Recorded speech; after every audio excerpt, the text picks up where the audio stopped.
This is the Real Talk podcast brought to you by Castinetti Realty Group.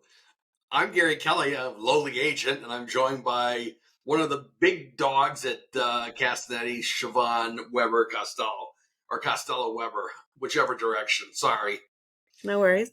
So, one of the big things people have been talking about in the industry, and I'm beginning to hear about it from consumers, is buyer commissions. Okay, Yep. for a long time, buyer commissions were paid out of the selling funds.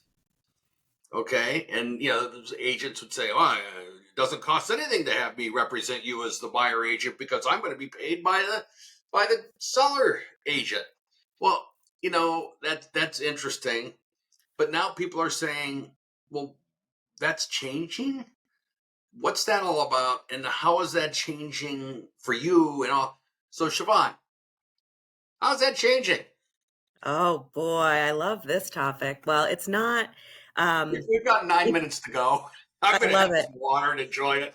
If we manage it correctly, nothing's going to change except for an improvement in agent transparency, communication, and education. And what I mean by that, no agent should ever be telling you that they work for free. They don't work for free. They're being paid at closing.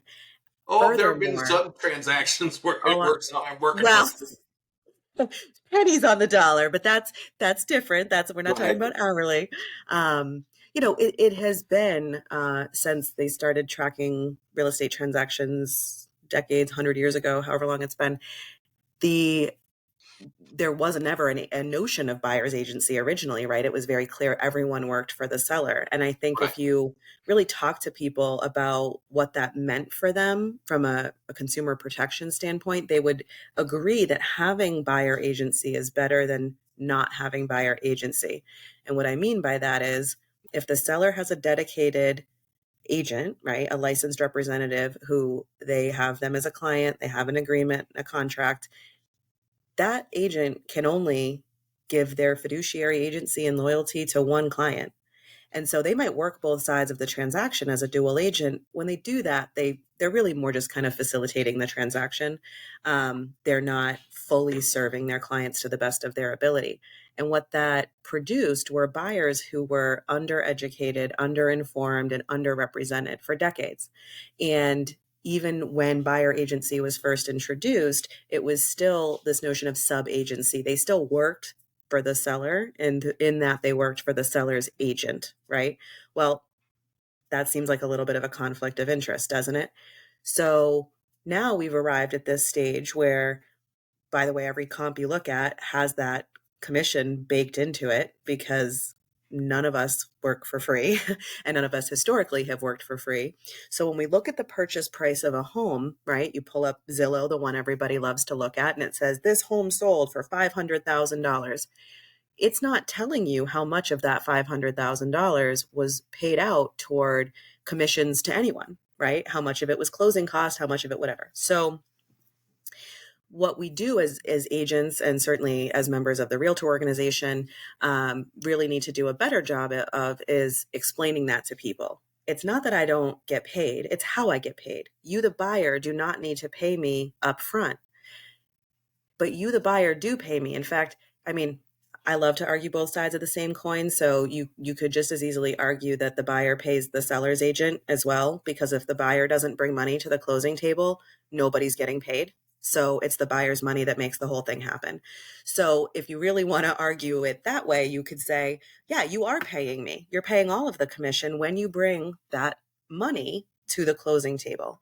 But you don't have to pay me up front, and I don't get paid unless the transaction closes.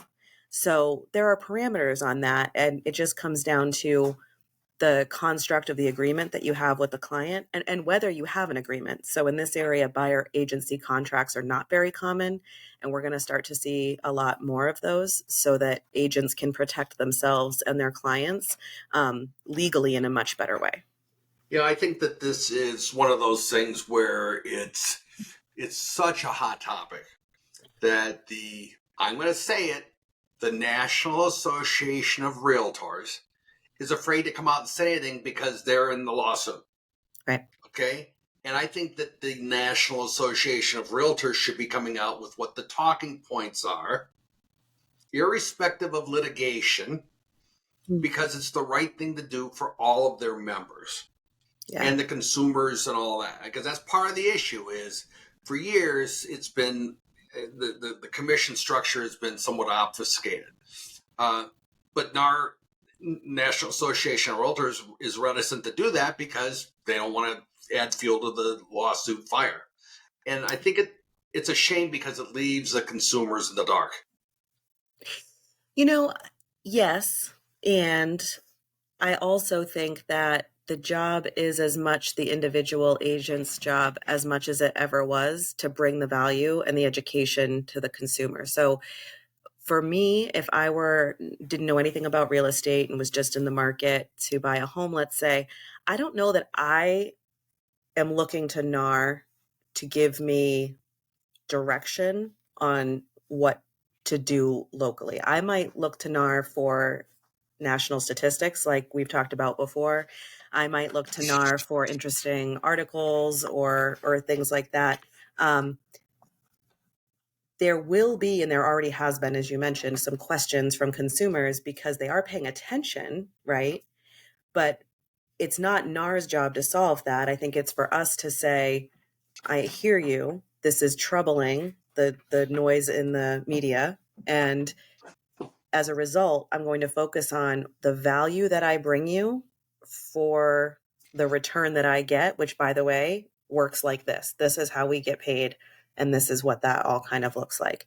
NAR isn't in the room doing that with us. I think it's for every agent to I'm not soul looking search. for NAR to do that. I'm looking for NAR to give the talking points so that we can go out as agents. I'm not comfortable that they've done that, but that's my view. Yeah, I don't. Yeah, flat. I could probably make this flash up commentary across the bottom of the screen. So I mean, I think NAR has a long way to go. I think as an organization, any massive organization undergoing scrutiny like this, they're going to be in a tight spot as to how much they can say. Frankly, in my opinion, I'm sure the attorneys are telling them to stay quiet. The attorneys are the ones who are really benefiting from all of this with the massive fees that are taking place. Talk about compensation. One lawsuit ends and they're down the hall filing the next class action lawsuit. So I don't think we're going to see the ends of the lawsuits or the attorneys anytime soon. And so the talking points might be a little bit of a moving target. So it really, I think, comes down to us to say we are steadfast, whatever's going on at the national stage. We know our market, whatever that market is, and just continue to bring it back to reality because and what's happening in front of us and what we can influence, because it's too easy to spin out of control. I think focusing at things at the national level that there's not too much anyway that we can do day to day to influence that. No, there isn't. I'm just looking for them for some guidance. That's all. Yeah. And you would think that would be their role, right? But they're defendants now. I couldn't agree more with your perspective that says, and the attorneys are telling them not to. I get it. I've seen it a billion times. You and I are both out of corporate America, and you know how that stuff goes down. So it's you're damned if you do, damned if you don't. Right. Exactly. But when consumers hear about this, that's what it's all about, is the agent and being completely transparent. It's a challenge. Yeah. I think it's a challenge. I do think it's an opportunity, though, for our industry. I mean, you and I, in particular, we'll laugh sometimes about how direct and how honest we are, and how that's not that most people aren't honest. It's maybe the directness that's more atypical. But I think that our industry and many industries could use more of that. And so, to the extent that this spotlight helps every agent and every realtor specifically, they should hold themselves to a higher standard, right? You should re-examine your buyer agency meetings and how you're presenting yourself to them. And if you're saying things like "I work for free" or "you don't pay me," that's not really valid. So to the extent that it challenges us to be better, I think that's an opportunity and an exciting one to present more honesty to the end user. You know how when you buy a box of food, there's a label on the side? It's always the Yes. same label. Talks about how many calories, how much fat, how much. Yeah. Gary's prediction is that we end up with the logical equivalent of that label for a Yeah. real estate transaction. I'm okay with it. I am too. Since it's my idea, I think it's a great one. I'm for it.